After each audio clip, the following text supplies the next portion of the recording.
How many times do we get stuck or thrown in the pit when we're grieving? The number for me was too many to keep up with. Sometimes being stuck was my excuse to do nothing, and then getting out of it was hard. The times I did take action, the times I pushed beyond my emotions, they were the times I was less stuck and the pit was less deep. There will be times that you don't care about healing, you don't care about anything else that's going on because you just can't act. And that's normal. But there are, if we're honest, there are many other times that we don't act because it's too hard. God has given you the power to act when it's too hard, but we don't always allow Him to take over. In this episode, I talk about getting stuck in grief and three ways or tips to help you while you're there, and more importantly, to help you not stay there. You, my friend, are a warrior. You are a conqueror. Let's get started. Hey, friend. Welcome to the Grief to Great Day podcast. Do you feel like you're going crazy? Is the shower the only place for you to really cry? Are you surrounded by people, but you still feel all alone? Do you want to be the you were before your loved one died, but you have no idea how to get there? I'm Steph Cabanis, Southern by choice, wife, turtle triathlete, Jesus follower, and fellow traveler in the journey of grief. I too struggled to breathe, questioned God and my faith, and thought I would never be happy again. But God took my brokenness and He turned it into breakthrough. So if you're ready to understand how to navigate grief, lean into your faith and take just one step towards healing, then bring your ugly cry, get into a comfortable place, even if that's your bed right now, and let the healing begin. Girl, there's hope for your future. Come on in the house and join me on that couch. I'm Steph, and this is Grief to Great Day. Thank you for being here. I want you to feel welcomed and heard through this podcast. A big hey to everyone listening in Canada, our northern neighbor, and Spotlight Country this week. And I just don't know what to do with the state of California as they once again remain at the top with the most downloads. This month alone, people are downloading this podcast in over 45 US states and 24 countries worldwide. I hope this is a reminder to you that you are not alone as you walk through this thing called grief. And as you walk through grief, there's no real handbook on how to do it because the loss is very individual, and following prescribed steps or trying to figure out what stage you're in doesn't help much in a practical sense. However, there is definitely work or actions that have to be taken. When your world has flipped, the first action is knowing what end is up, knowing the direction to walk in and walk away from. They are crucial. Y'all, grief ain't no joke because it's life changing. The question is, what kind of change will it make in your life? Will you be better for it or bitter? Will you be more grateful or more resentful? And what you do when you feel stuck in grief and pain is important because it either takes you towards better and grateful or bitter and resentful. Before you lost your loved one, were there ever days that you just felt kind of like, blah, for no reason that you could identify, but you were more tired than energetic and being nice was an effort? I've kind of felt that way this week because I finally went back to being plant based. And when I did it years ago, we called it vegan. But I'm happy to be getting back my health, to lose the weight, and to be that crazy health nut I used to be called. Do you know it's taken 12 years to get back to this point? In reading that book from Tony Evans that I mentioned, I think it was last week, he made a statement that created a really good visual for me. So think about a train. The engine of the train pulls the train, and the caboose is the last car, and it's being pulled by the train. Our emotions, they need to be the caboose and not the engine. The caboose plays an important role, but it should not lead the train. So in my case, I've not always pushed when I could have. I've not always allowed what I know to do to be the thing I actually do. And I share this to ask you to do your grief walk differently so you can heal in a healthy way from grief without adding years to the journey. There is a time for rest, lots of it. There is a time for you to give yourself grace, a lot of grace. And there is a time for you to push. In your normal life before you lost your loved one, I'm sure there were tough days because of work or personal pressures, something someone said or did, or a situation that was just frustrating.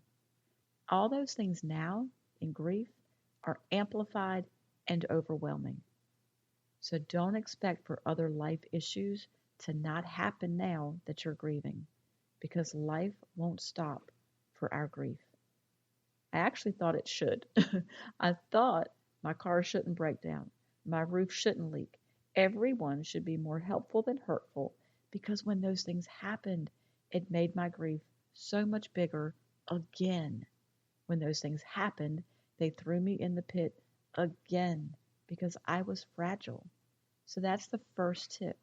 You're fragile. Remember, every day wasn't awesome before your loss. So understand that things now will just be amplified.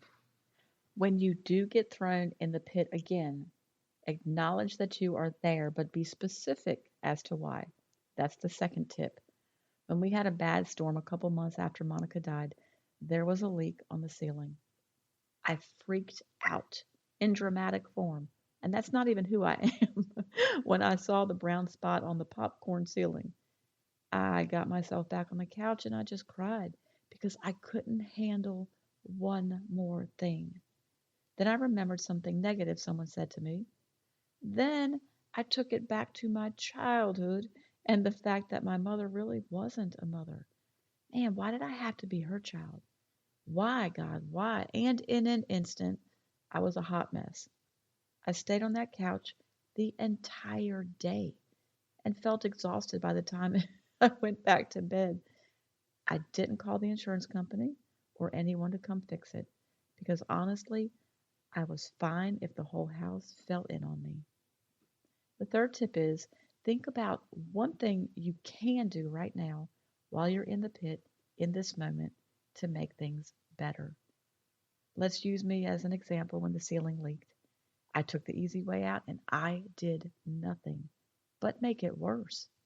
If I had just called the insurance company, it might have helped to not only get the process started, but also to talk to somebody. I could have put it off for a day, but then gotten myself dressed and just gone for a ride or a walk or even sat on the porch. Any of those little things could have changed the moment, the hour, and the day. I could have played with the dogs, but I was too mad at God about everything, and I didn't ever see life being different. Now, this is when you know it's pity on top of pain. Life had been hard, yes, but then life had also been wonderful. I allowed the pain of grief to be louder than the one who created me. And I certainly wasn't going to pray or read the Bible that day. But if I had just gone for a ride in the car, I could have sung. So don't discount the little things when you're in the pit. Don't try to do or fix everything. Just take the next best one healing step. These three tips are important because when you're stuck in grief, in the pit of pain and self pity, please remember what you do is important in that moment because what you feed grows. So a moment can turn into a day, a couple of days, a week, a month, a habit, and a new behavior. Your decisions, as weak as you feel in doing them, matter and they make a difference. There will be a lot of things you don't want to do, but in doing them, you are taking important steps towards healing. Every time you take those painful, ugly, slow, and what you feel as inconsequential steps, you are conquering the pit. You are conquering being stuck, and you're healing. So, to recap the three tips: acknowledge where you are and why. Deal only with the grief aspect of your life right now, not all the junk from before. Number two, remember that every day isn't awesome and happy in regular life. So don't be surprised when stuff happens. Number three, think about the one thing you can do right now and do it. If you can't go meet friends or go to a party you were invited to or go to a church function, well, then don't feel bad about it. It's fine, don't go. But do think about the one thing you can do instead of staying in the bed or on the couch. Change your scenery at the very least. Go for a drive, turn on Christian music, something. I don't know, walk the dog or walk out in the yard. Did you do your non negotiable today? Wait, do you have a non negotiable? If not, well, there's an easy one thing you can do. You can create a non negotiable for every day. It can be from limiting time in the bed or watching TV to taking a shower to praying or being in the Word. And that takes me to our word for the week. It's Isaiah 43:2. When you pass through the waters, I will be with you. When you pass through the rivers, they will not sweep over you. When you walk through the fire, you will not be burned. The flames will not set you ablaze. See, God is with you as you take these ugly actions. You don't have to do it alone. And don't forget that God loved me when I was angry with him. He loved me as I sat on the couch all day. And he didn't love me anymore when I started trusting him. Whatever you are doing or not doing, it doesn't change how God loves you. Now, your journey works. Number one, remember every day before grief wasn't good. And you're dealing with so much more now. You're fragile. So don't get frustrated when you feel like things aren't ever going to change, because they will. Number two, deal with the grief aspect of your life right now only, not anger or bitterness from other life disappointments. Number three, do what you can do. There's got to be one thing you can do right now. If you can't run, you walk. If you can't walk, you crawl. And it doesn't matter where you are, you're still making forward progress. Do your non negotiable or create one today. Now, here are some other options to help you. You can join the private Facebook group. You can purchase the What to Do After the Loss of a Loved One workshop. You can schedule a grief coaching session, and you can come to church with me. Well, not literally, but if you don't have a church home, visit my church, opendoorchurch.com. Links to everything you need are in the show notes. In the meantime, remember who holds your future and keep on coming back to the house, keep sitting on the couch, and keep taking steps, however small or slow or ugly, towards your healing. If you want more information on the workshop, continue to listen now. Your search for what do I do now? It's over. If your loved one has just died and you feel like you're in the twilight zone and you don't know what to do, this is the workshop you need. What's just happened to you is surreal, and the world can feel upside down. Getting through the day is hard enough, but knowing where to find help for what you're going through should not add to the overwhelm. Don't be frustrated searching for help and then do nothing.